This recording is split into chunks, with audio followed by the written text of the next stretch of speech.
Hey guys, how's it going? It is Bread Chicken here, bringing you something a little bit different. This is all about Battlefield 3. It is an interview with the executive producer Patrick Bach. I did not do this interview, but I'm giving you a little rundown of what the interview was about, going through each and every question, a little bit, less detailed, but then revisiting them. I'm not going to give you every single word, but, I'll basically say what it's about, and then giving you a little food for thought. So, basically, I'm going to start off with my history with Battlefield because I'm really excited for this game, and I thought you guys should know my little history with it. It was actually my first online PC game. I had Battlefield 2. I was a PC gamer basically in my early years. I had a bunch of little child games. I forgot who made them, but it was like the putt-putt games and this weird castle adventure. But other than that, basically, I got into Battlefield 2. So that was my first online game. I had a PS, basically my childhood consisted of PC, PS1, PS2, and then Game Boy Color. So basically that was it. I had no Nintendo 64, no GameCube, and basically I played them, but they weren't mine. So getting back to what I was saying. So Battlefield 2 was basically my first online game, but it was also my first serious game where I played it a lot more than I played other games. It was basically my first-person shooter. It was my first game that I, played. I played that game, trust me. Somewhat religiously, not to the extent where people play, games nowadays, but it was a lot back then for what I was playing, and my age back then. But other than that, yeah, I'm just gonna move on from that. So it was my first serious game. How I got into it was that the guy that got me into gaming, he actually built our computers every time we got a new computer, and he noticed that I was actually playing Tekken one day, and I was playing Tekken, and then I was playing maybe Star Wars Battlefront or some game that he thought looked interesting, and he said that I should, join him on Battlefield 2, as he was actually a professional gamer, and he was a professional PC gamer, and he was in this big clan. And the thing about clans, if you haven't been in one, and I'm not talking about the COD, clan tag, and you and two friends. I'm talking about where there's over 50 people, and you have ranks, and you have leaders, you have captains, you have co-captains, you have co-leaders, you have recruiters, you have all that stuff. And basically, he was one of the top guys, and basically what the top guys like to do is that they like to have apprentices. They like to have someone that can follow in their name and say, hey, I trained this guy to be as good as he is. And so basically that's what I was for my computer technician guy. And it was kind of awkward because he was like, oh, you should buy Battlefield 2, you should buy all this gaming stuff, all this and this and this.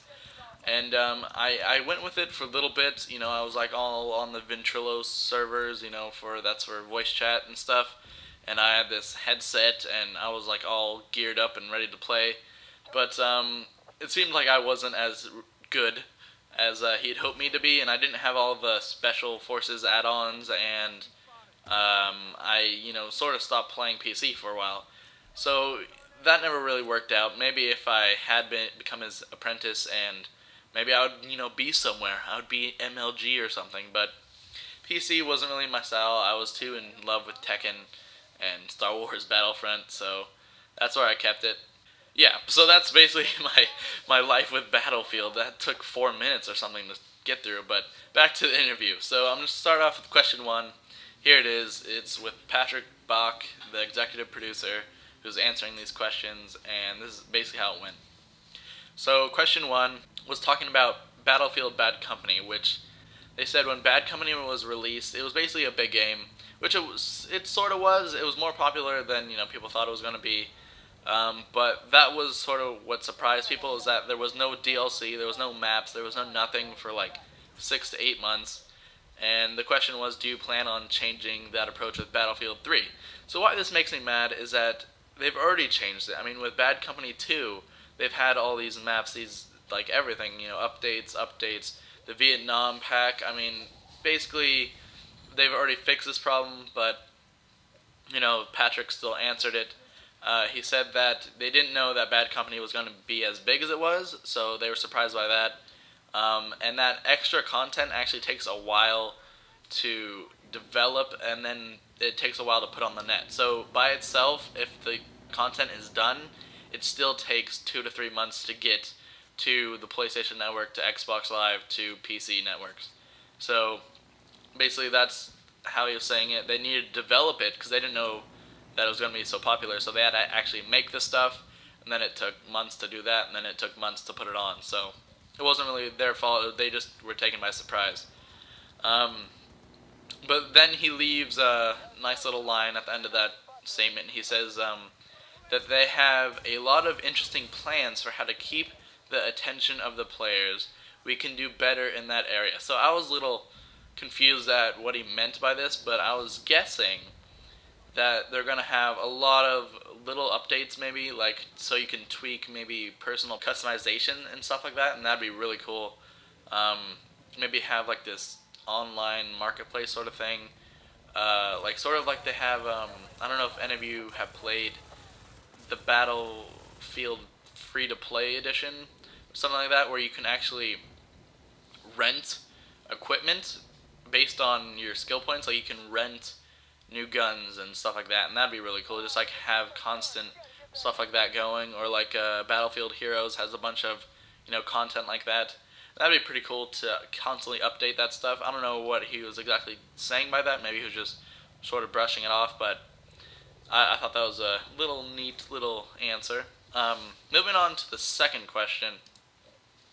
So the second question was basically an add-on to the first one. It said, besides the lack of new maps, and there was like, when people reached level 25, there was no longer rewards like dangling in front of them. They like had nothing to work towards. Everything was like basically unlocked, and basically since that was done, people stopped playing. There was no longer an incentive to play. So they basically said, how are you going to deal with that with Battlefield 3?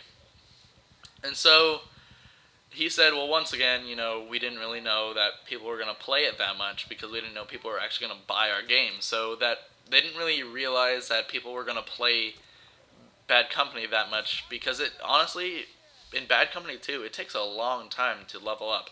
Like, it's not like COD where you can level up 5 times in one game. So it takes some time, and people were putting in the time to level up. So that was, they said they were surprised. It wasn't really too much their fault. It was a nice surprise because people liked their game. But, it wasn't really their fault. But he did say there will be a lot more to unlock, not only weapons and other treats, but we have more things that you can unlock than in Battlefield or Bad Company 2. So more stuff than Bad Company 2. That's pretty crazy. With all the add-ons and stuff they did, that is a lot of guns, that is a lot of perks, that is a lot of everything. He also went on to say that there will be a reason why you want to become the top rank. So maybe I was thinking back to Battlefield 2, where they had a battle commander or something like that. I forgot what it was called, where you can actually command stuff and give your teammates tanks and weapons, or not weapons, but like you basically supplied them and you were the commander. You sort of had a top-down view of stuff a little bit, and maybe you could do that. I'm not too sure. That wasn't actually that much liked because people couldn't really use it, because usually nubs were using it and they didn't know how to play with the commander stuff. So I'd used it once and I totally failed. So yeah, that's probably not going to be in there, but I was a little, maybe it might be, maybe it won't. He also said there will be a lot of focus on persistence and how we represent stuff to the players. So maybe a lot of sparkles, I'm guessing, I don't know, maybe a lot of unlocks. You have to work for what you get, stuff like that. Pretty straightforward. And then the last question I'm going to leave you with, it's also the third question, talked about how a lot of games have, like Black Ops for instance. Black Ops has, you can add clan tags and emblems to your guns, and Rainbow Six Vegas 2, you could customize your, outfit, your uniform. And the question was like, so will Battlefield 3 be going in this direction? And the the way that Patrick answered this question sort of gave me a little bit of a downer. I was like kind of frowning a little bit. Is that not? He said not in a visual way. Basically, like he said, there probably won't be that much visual personalization going on.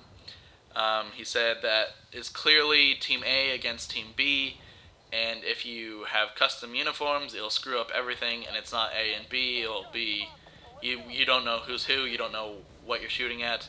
And he also said that like if you give a pink bunny hat to someone, then the game becomes unprofessional and can't really be taken seriously. So that actually gave me a little hint, and I think it's actually going to be, like, he's pointing out that Battlefield 3 might be a really realistic game and very serious, like a SOCOM sort of. Like, there's going to be game battles in MLG, and they want it to really succeed as a professional game as well as a very serious game.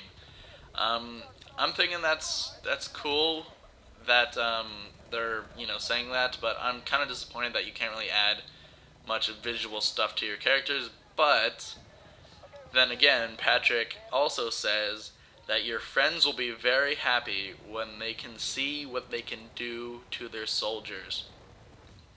Not really, I don't know where that's pointing, because he basically said there's not much visual stuff, but that sounds like you can do some pretty cool visual things, maybe tattoos and stuff like that. I don't really know where he's going with that.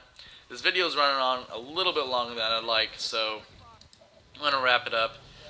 If you are as excited as I am about this game, hopefully those questions and answers can be some food for thought, something to chew on for a while, or at least until the next section comes up. I'm going to be answering, or I'm going to be doing the questions and answers for 3 to 4 more questions. So stay tuned for that. Please like, comment, subscribe if you're not subscribed. That really helps me a lot. It's more of like an incentive for me to keep on posting videos. It's a lot of work to do this stuff, and if you want to hear more, just do all that, and peace.